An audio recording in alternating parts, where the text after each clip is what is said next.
Just want to do a little video here of the Dye DSR Plus, but this is the Freeflow Trix version. And actually I have the matching mech frame that I got with this too. But this is in a beautiful dust purple, you know me and purple. I like that. And today I'm also rocking this Empire Z2 hopper, and I just want to make sure it worked because I sold it to somebody. And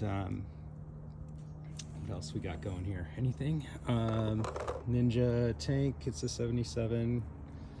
So Ninja Pro Reg V2. Anyway, absolutely beautiful gun. I actually have never shot the DSR, and this is essentially DSR Plus that Freeflow reworks. They do some milling. They've got their bolt, their Feedneck lever, matching Feedneck lever, which is kind of cool, and some other stuff that they've done. I think they also mill out some of the air passageways to smooth them out a little bit, and Buddy's you know, tuning and trigger work and stuff, I believe, as well. I don't remember everything, but interesting on this gun. 9-volt battery in the front. If you've ever had a dye gun, and I've had numerous DMs and protos and stuff, but had a lot of DMs, really like those guns. If you've had any of those, trying to get the grips off of those is a challenge. This was a bit of an improvement. You can actually stick an Allen key in here to unlock the front grip. The battery is in the front. It's a 9-volt battery, and you twist this like counterclockwise. There is a little guide to tell you which way is locked, which way is unlocked, and that turns, and then you can slide this off, which I thought was pretty nice and a big improvement over getting the rear grips off to change the battery on a DM. Also, the DSR Plus has a nice OLED screen, which is an improvement over the DMs that I had that were just LED. I know the M2 and up all have really nice OLED screens now, but this was nice, especially because these aren't quite the price. Well, the Trix model is pretty expensive, but I think these are, with the anno and everything, $1,700 something like that. So close to an M2 or I forget what version they're up to now. Close to the price of a new DM, put it that way. But I've heard a lot of great things about how great the DSRs shoot, and have been wanting one for a while. And I love Freeflow. I've got a couple other Freeflow guns, actually 3 or 4 other Freeflow guns that I love. And I just like what they're doing over there. So I thought I would try this. It comes with 2 ultralight backs. I think it's a standard, what does Dye do? 688, I think. And then this was a 684 with the matching tip. Which is nice. It does have the bolt out the back, which is convenient. So, and it has the newer style dye. I don't know if you ever had it. Again, old DM guns were really, really hard, and this one's a lot better. They're airport reg, I think that's what they call them, right? I can't remember. Anyway, I'd sold all my DMs a while back, but anyway, great gun, and just wanted to try it out here, see how it feels.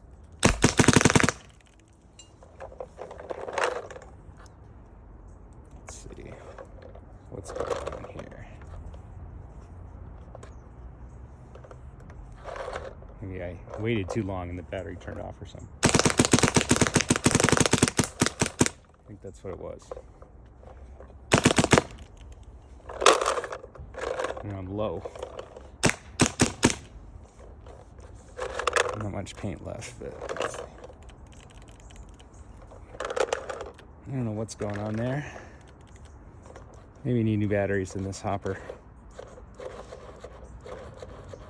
Haven't used the Z2 in a while, so I want to make sure it worked. I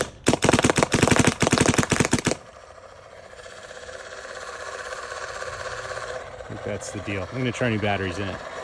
But anyway, that's the Freeflow DSR Plus. I like the way it shoots. It's hard to explain. I was trying to explain to a friend of mine just now on the phone, and I think you know, it's snappy, it's fast, but it's very kind of light feeling. So where poppet guns like my G6Rs, I've got Legends, I've had an LV recently I just sold not long ago, you may have seen that video. It's snappy like those, but not whooshy like the Lux, and I've had a couple Luxes as well. And what's the plural of Lux? Is it Lux? Luxi? Luxes? Anyway, had a few of those, and you know, those are kind of like a whooshy, airy, you know, you almost don't know the gun's firing, and you always feel like it's shooting lower than, you know, the velocity you would want to be shooting at. And this doesn't feel that way. It's kind of somewhere in between those two kind of extremes. I have a Bobolong Onslaught, or if you've had the Insight, those guns where they're really fast like that, it feels a little bit more like that, but with a little less feedback. Where those guns and the G6Rs and the poppet guns have kind of like that typewriter tap, tap, tap, tap, tap, tap, tap, rat, tat, tat, almost like a typewriter kind of feel. And there's a lot of mechanical typewriter kind of feel where there's a lot of feedback going on. You're not getting as much of that with this. So it's fairly unique, I would say, in that regard. But I like it. I haven't taken it out to the field yet. I need to do that next to really kind of feel it. The thing I hear the most is people love the shot, but don't like the ergonomics of it. I will say it feels pretty good in my hands. Maybe this distance is a little close between the grip frame and the regulator, or what would be the regulator. It's actually the battery foregrip. Because the regulator's back here and you adjust it down here in the bottom. So in that way, I don't think it's I don't know, this is hard. I really have to shoot it a lot more, I think. If you like the hourglass shaped die ultralight frame feel, that feels pretty good. But depending on how you like to hold your gun and how you know, like your gun setup, I tend to kind of rest the tank like in my shoulder or on my shoulder, and then I'm not grasping the trigger frame as much. I'm kind of out here a little bit more. So that's kind of, I'm not feeling it as much as like maybe I would on some other guns. It's very narrow in here, and that's kind of their, almost like a signature of theirs, I would say, for die for a long time. And that may put your wrist at a position you don't maybe feel so comfortable with or like. I am able to get my thumb, and I've got pretty big hands, I can get my thumb in between, which is nice, without it kind of rubbing too much. And this is relatively smooth, so even when I do feel it, especially with the gloves, I wouldn't notice it, I think, at all. There's a little bit of rub there, but not a lot, and I didn't notice it while I was shooting. And actually when I'm shooting, I'm holding it more like this, so the back of my hand isn't really rubbing up against the trigger frame at all. But as they say, your mileage may vary. What I didn't like when I was putting this thing together, I almost didn't like it immediately, was now this is an improvement. Like I said, the grips, you can unlock this and slide this off, but what you will notice is the eye wires are right underneath this grip panel, and I started pinching them without even realizing. I'm like, why isn't this going on flush? And I'm like, oh crap, I'm pinching my eye wires.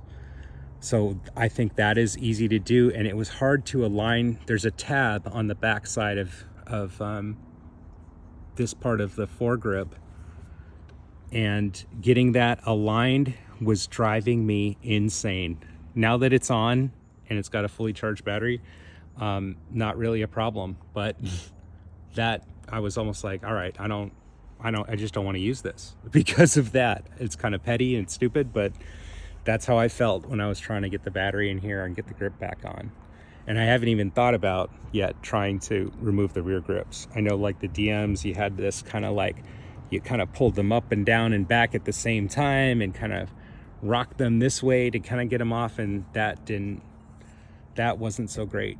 And then they were really soft, the old ones. These are much firmer, so I don't feel that way. Although, like I said, I have not tried to remove the rear, but unless you're doing maintenance or cleaning, or you really don't need to get in there. This is the one you would need to get into, but that's why it was kind of concerning for me. I'm like, you know, you're gonna have to change the batteries at some point. They're not rechargeable. It's just a regular 9-volt that's in there. I'm actually impressed that they got a 9-volt in there in that space and didn't make it feel too meaty. The thing I don't like about the LV2 is the rear grip is, to me, feels kind of bulky. So this is much slimmer in that way. The balance of the gun feels pretty good. Sometimes I rest the gun kind of in the web of my hand like that a little bit when I'm getting on the trigger and I'm not feeling a lot of weight. My friend said, oh, it looked like a DM, you know, and they're kind of big in the body and, you know, all jokes aside. But I didn't feel that. I don't really feel like it's that big. You know, it looks and it tapers that way toward the back of the body, but I didn't really feel that so much. Now Freeflow does make the pipe now also, which doesn't have like any milling and gets these things as slim and clean as I think you could possibly get them. They're only making like 30 of those, at least at this time, so I'm not sure how the availability will look at that. And on Black Friday, I think they listed them all, so I'm not sure if those would be able to be had easily. But I'm excited to play with this one, and you know, maybe have some more opinions at that point. I did like the trigger, and this is kind of more like a deuce almost style, if you're familiar with the Bob Long type trigger. I liked it, and I wasn't sure how I was going to feel about it, but I like it. It is metal, not Delrin, I don't think. And I haven't tried it with the mech frame. I'm very curious to try this out, the mech frame. I realize I should have bought a matching anode ASA. Maybe I'll contact Freeflow and see if I can get that so I don't have to swap the ASA onto the mech frame. But the mech frame, I'm excited to try that out. Maybe I can get down to just one gun. Haha, yeah, right. I always have to have some autocockers and some pumps for sure, if nothing else. But in terms of an electro that can also do mech, not bad, pretty nice. Loving the milling on it and the anno job that they did. Gorgeous. Anyway, that's the Freeflow Trix DSR Plus.